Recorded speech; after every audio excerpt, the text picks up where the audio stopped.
अगर वो गो तस्करी के लिए ले जा रहा है तो उसको वहीं काट दो।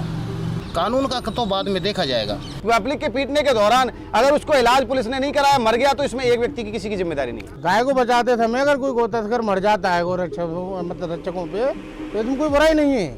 भाई गाय हमारी माता है, उसको बचा रहे हूँ।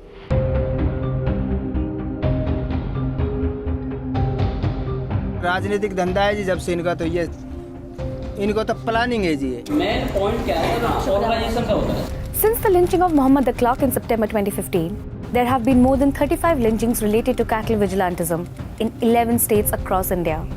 मुसलमानों के साथ ऐसा करना है और इनको मारना है इस गाय के ऊपर। मेवात मुसलमानों से भरा हुआ है सर। मिनी पाकिस्तान तो हो गया ये। मैं आपसे ही पूछ रहा हूँ, हम इस हिंदुस्तान में रह रहे हैं, क्या हम हिंदुओं से कम हिंदुस्तानी हैं? To answer his question, we must ask ourselves first, why is it that mob lynchings have become the new normal in India? And how exactly does Lynchistan operate? वे गोरक्षक हैं, वे मार पीट करते हैं और उनको छीन लेते हैं। अगर वे थोड़े हैं तो हम बच निकले हैं, थोड़ा मार पीट करें, ज़्यादा वे हो जाते हैं तो ख़त्म ही कर देते हैं। In Alwar alone, Rakbar Khan was killed in July 2018. Umar Khan shot dead in November the year before. And Pehlu Khan lynched in public view in April 2017. सही हुआ। अगर गाय काटेगा तो आगे भी ऐसे ही होगा, क्योंकि ये रुकने वाला नहीं है। ये कितने मारेंगे पहलू है तो बहुत है। हम गाय पालने में नहीं छोड़ सकते, नहीं छोड़ सकते। कौन कहता हम हैं, हमारा हिस्सा है, हम पालेंगे।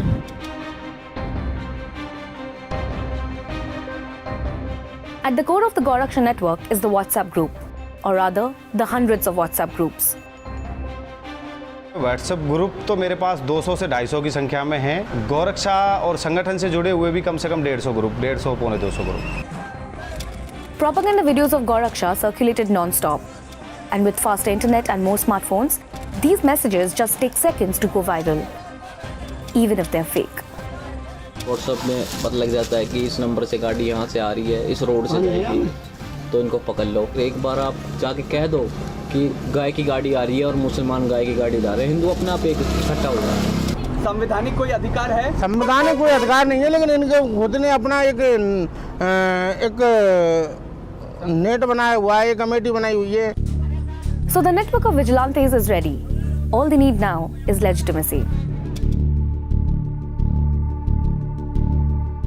आप लोगों को गौरक्षकों से मदद मिलती है?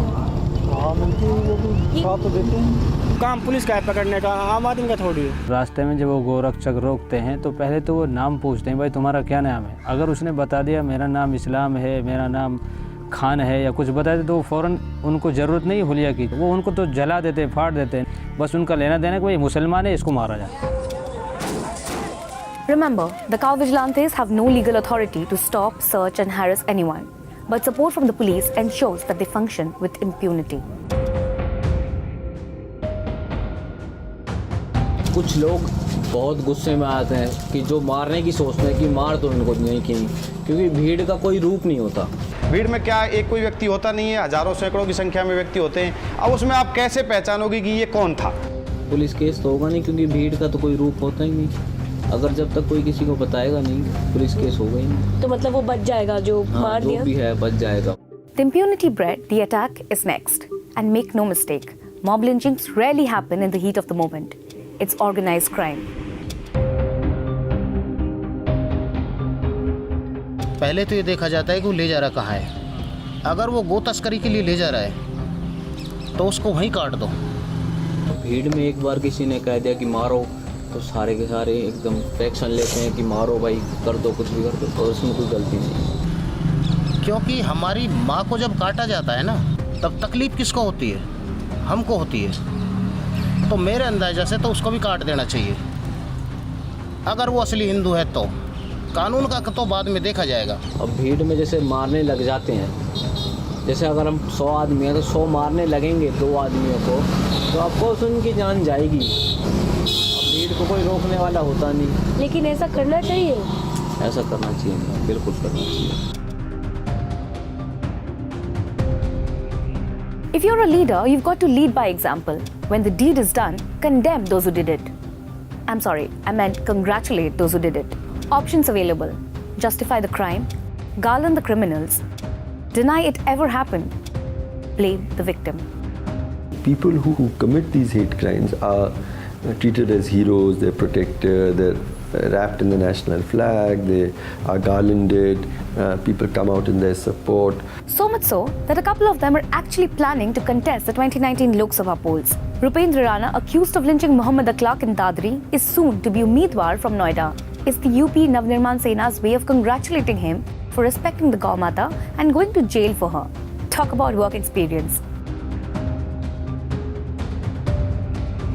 पुलिस का कई बार क्या रवैया रहता है कि जो गौ तस्कर होते हैं उनको छोड़ देते हैं और जो हमारे कार्यकर्ता होते हैं, संघ के जो कार्यकर्ता हैं जो सूचना दे रहे होते हैं उनको ही झूठा ब्लेम लगा करके उनको बंद कर दिया जाता है। Enter the vigilante friendly politician. BJP को हम लेकर के चलते हैं तो बीजेपी में भी कोई इक्के दुक्के ऐसे कार्यकर्ता और ऐसे नेता होते हैं जो हमारी सुनते हैं। वो फिर उन उच्च अधिकारियों को फ़ोन करके कहते हैं कि वहाँ इस तरीके की घटना हो रही है, कार्यकर्ताओं को परेशान किया जा रहा है, उनके ऊपर अटैक हो रहा है, आप लोग क्यों नहीं जा रहे हो। तब वहाँ पुलिस पहुँचती है और पुलिस पहुँच करके फिर उसको वहाँ देखती है और आनन फानन में उसको निपटाने की कोशिश करती है। किसी हिंदू गांव में बढ़ेगा तस्कर तो पिटेगा। हाँ, जो गाय लेके जा रहा है या कोई पैसा भी है, क्राइम कर रहा है, जो उसके खिलाफ होंगे वो तो पिटेंगे, पिटना भी चाहिए। And that is a police official justifying a criminal act. In the Hapur lynching case, the family members of the accused justified the assault on the Muslims as efforts to protect the Gau Mata. अगर police हमारे बच्चों को और आदमियों को डरा रही है कि पकड़ कर जेल में भर रही है तो हम औरत जाएंगे। गौ रक्षा के लिए हम औरत जाएंगे, हम छोड़ेंगे नहीं। Despite their admission and all the evidence around, the police turned a blind eye and claimed the lynching was a case of road rage. गाय का कोई एंगल नहीं है। दोनों तरफ के लोग बोल रहे हैं गाय का मामला है, आप नहीं, कोई गाय का कोई एंगल नहीं है उसमें, वो bike accident. In Alwar, the police took 3 hours to take Rakbar Khan to a hospital that was only 6 kilometers away, even stopping for a chai break in between. The cops' first priority was not to take an injured man to hospital. It was to take the cows that were perfectly fine to a gaushala. When they finally reached the hospital, Rakbar Khan was declared dead on arrival. So what makes the police act this way? Is it their personal communal bias? After all, they're all part of the same society as we are. में बात चला बोलते हैं ऐसे, total में भी वेवों का है, एक छोटी सी कंट्री मानो उन्हें तो।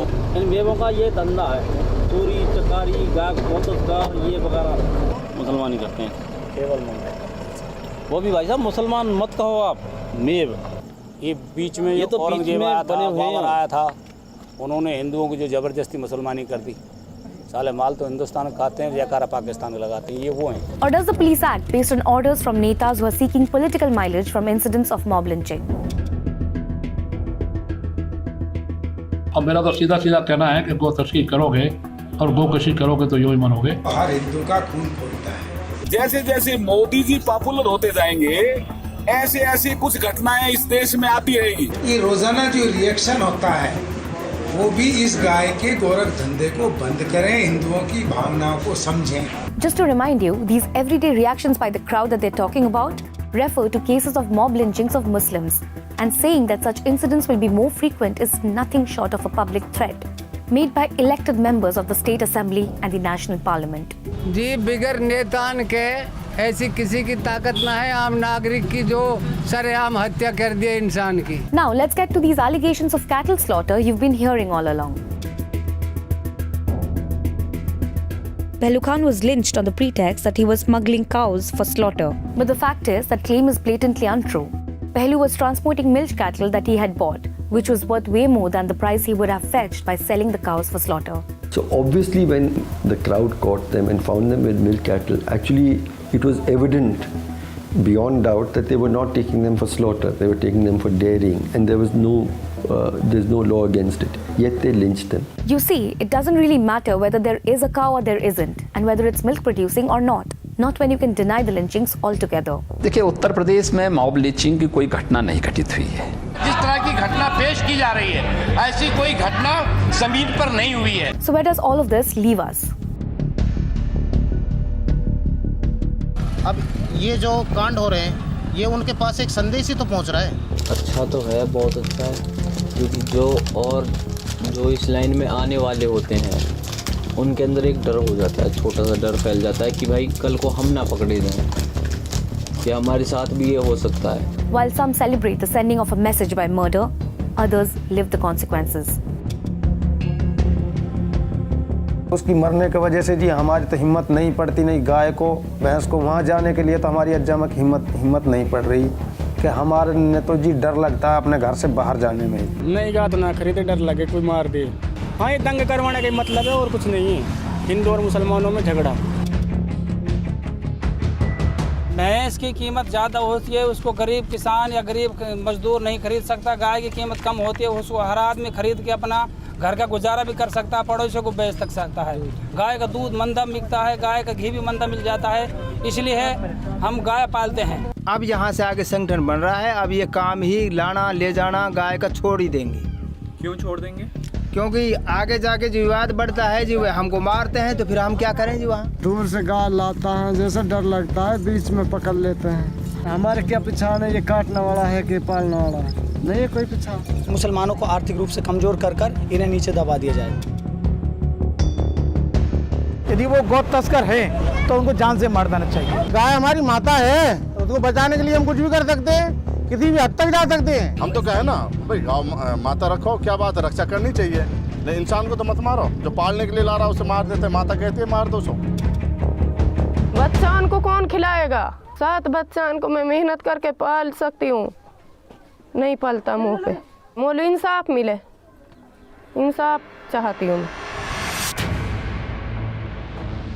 The worst impact of it all is how easy it has become to replicate the model of the cow vigilantism culture, from Pehlu's Alwar to Alimuddin's Ramgarh to even the heart of New Delhi.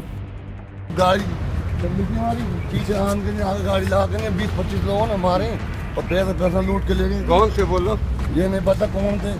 On a night in April 2017, alleged vigilantes belonging to the group People for Animals attacked Muslim cattle traders in the capital, less than 15 kilometers away from the parliament.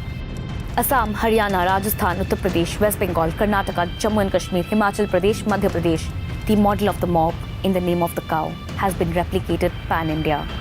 Because when the cops are complicit, the vigilantes encouraged, minorities persecuted, their patriotism questioned, where murders are celebrated and justified by ministers, then my friend, it is time to say, welcome to Lynchistan. चुनाव आइए sir, main point क्या है? Organisation का होता है। और विकास वगैरह सब वो गड्ढे में चले जाएंगे सर, कोई विकास पे ध्यान देने वाला नहीं, ना विकास गिनाने वाला है।